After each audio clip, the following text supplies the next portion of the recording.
another day, another goal, another blessings, my netizens. Ayan, ano na naman ganap.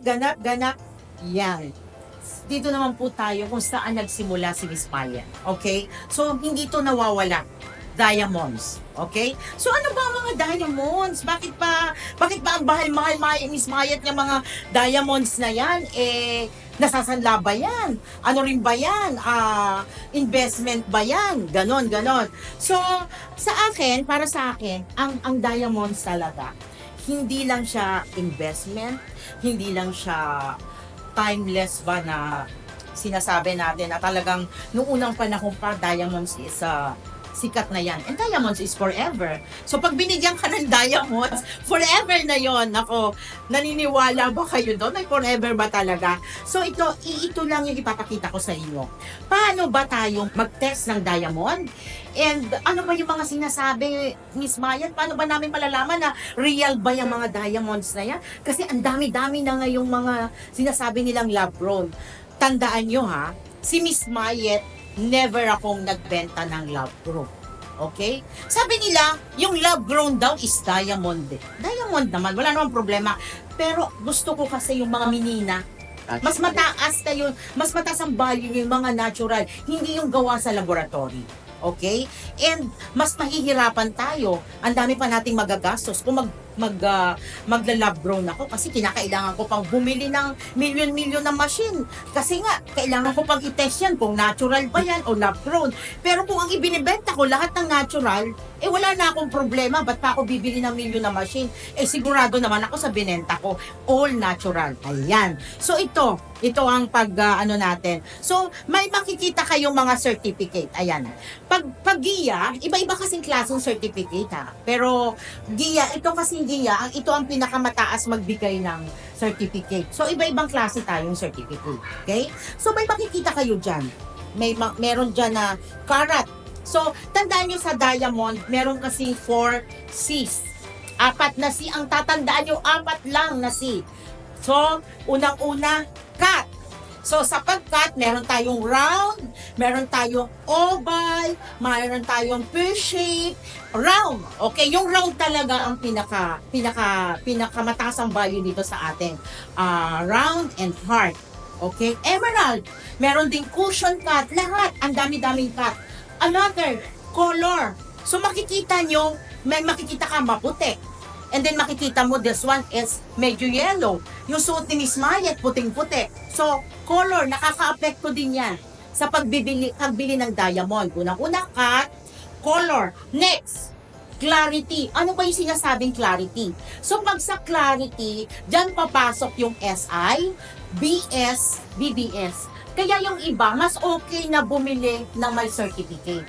Kasi kung hindi kayo marunong sumilip, or hindi kayo pagtatapatan ng alahera, hindi nyo makikita kung anong clarity ng inyong alahas. Okay? So ako, isang tingin ko pa lang, alam ko na yan. Hindi ko na kinakailangan paulit-ulit. Alam ko na, isang tingin ko pa lang dyan, isang tingin ko dito, alam ko na yung clarity niyan.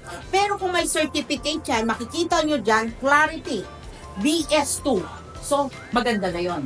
Okay? May BBS, may SI. Yun yung clarity. And another one is karat. Ano ba yung sinasabing mamayat na karat? Meron tayong 1 karat, 2 karat, 3 karat, 4 karat. And iba din yung price ng 0.10, 0.2. So, ibig sabihin, wala pa siyang 1 karat. 0.3, 0.4, 0.5, 0.6. At may maliliit pa. Okay? So, tatandaan nyo yung sa GIA ha. Ang GIA kasi, nagbibigay lang siya ng certificate 0.3 up. Okay? So, wag niyong sabihin na halimbawa may nagbebenta, may nagla-live, sasabihin nila, itong maliliit na to is BBS. No. Hindi nila kaya yung bigyan ng certificate. Maniwala kayo. 2 na yung nakagraduate sa amin sa GIA, pero ang nilalagyan lang nila ng certificate is 0.3 up. Kasi sobrang hirap. Okay? So, isa pang tip ko sa inyo para malaman nyo, di ba? Meron ditong nakalagay na kung ilang karat siya. Karat weight. May makikita ka. Carat weight. Ano ba yung carat weight na yan, Miss Mayet? So, sa carat weight, pwede natin siyang timbangin. Okay, let's say ganito ha. Check nyo. Nakalagay sa certificate, malalaman yung nagsasabi ng totoo. At tama yung nagbebenta sa inyo, ang nakalagay dito sa carat weight, BBS siya, carat weight niya is 3.5. So, ibig sabihin, 3.5 daw ito, 3.5 carat. Ngayon, kung naman wala kayong timbangan, pwede nyo rin naman sukatin. Ito, ginagamit natin. Ito, ano to eksakto rin naman ito. Yan, 3.5. Where is the 3.5? Ito, yan. So, makikita mo dyan, 3.5 carat. Okay? 3.5 carat. Pero, para ma-sure pa, kasi minsan hindi mo ma-exact dito. So, para sure ka, ipatimbang mo na lang. Kasi, ang diamond talaga, kailangan timbangan. O, tingnan mo to. Okay? This one, dapat 3.5 carat din. Bakit ang 3.6? May hangin kasi. May hangin. Yun yung sinasabi ko na kailangan kasi ito nakatago. Sabi kasi ng mga customer ko, bakit ba yung yan? 3.5 na. Ayan, 3.5 na. Ayan. So, ito yung nakalagay sa certificate, 3.5. Okay. Sabi ng mga kliyente, bakit ba Miss Mayet, ang mga timbangan nyo nakatago? O yan, sasagutin ko na rin. Kasi yung mga hangin, yung hangin, nakaka-apekto sa weight yan. Eh lalo na to, sensitive to. Daan libo ang point something. Okay? And isa pa, ito pa, para mapakita ko lang sa inyo na tama yung mga binibenta ni Miss Mayet. So ito, like this one, ang nakalagay sa kanya is 1.41. GIA certificate. Okay, 1.41. Tingnan natin kung 1.41. Ito yung panghawak ng ano. Okay? Ayan. Nagwa 1.45 pa siya Pero 1.41 lang yan. Kasi ganyan kataas magbigay ng certificate ang GIA certificate. GIA. Gemological Institute of America. Pero 1.41 lang yan. So, medyo may hangin. Ayan, nag-stable na siya. Nagwa 1.4, nagwa 1.5. Okay. Pero kanina bumalik na siya sa 1.4. May hangin kasi. Okay. So, 1.41 lang siya. Okay. So, ganyan yung pagkuha para malaman mo yung sinasabing yung carat weight. And then yung color ang mahirap. Sa color kasi gagamit ka talaga ng lens. At kailangan ng maliwanag na mata.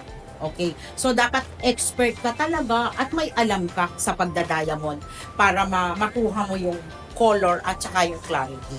Kaya talagang bibili kayo mga madam ng diamond sa alahera nyo para pagtatabatan kayo, diba? And also, kung hindi man sa alahera nyo, see to it na may mga certificate para hindi kayo nahihirapan din ibenta kalaunan. Kasi nandito lahat, nakalagay dito sa lahat sa certificate. Okay? So, ulitin ko lang yung mga shapes natin ng diamond. Meron tayong round, oval, princess cut, meron tayong emerald cut, pear shape, and marquee.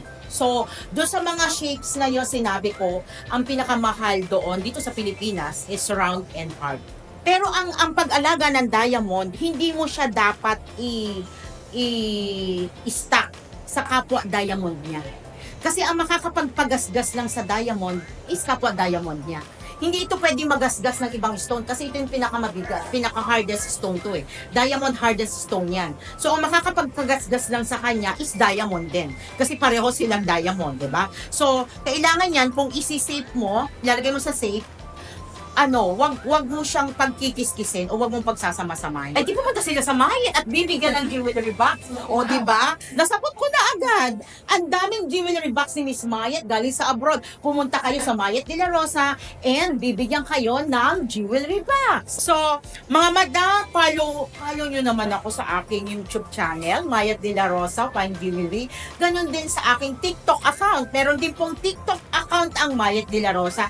Facebook po na napakarami na rin po naming follower, and also sa mga reels ko po na ibinalalabas, mag-follow lang kayo mga madam. Madam promise, pag dumating yung fan ko, lahat bibigyan ko kayo ng fan para Mayet fan. Yan. So, follow nyo lang ako madam. Lahat po ng utang na loob ko sa inyo, mababayaran ko yan balang araw. Okay? So, thank you very much guys, and thank you Mayet Essence. I love you guys.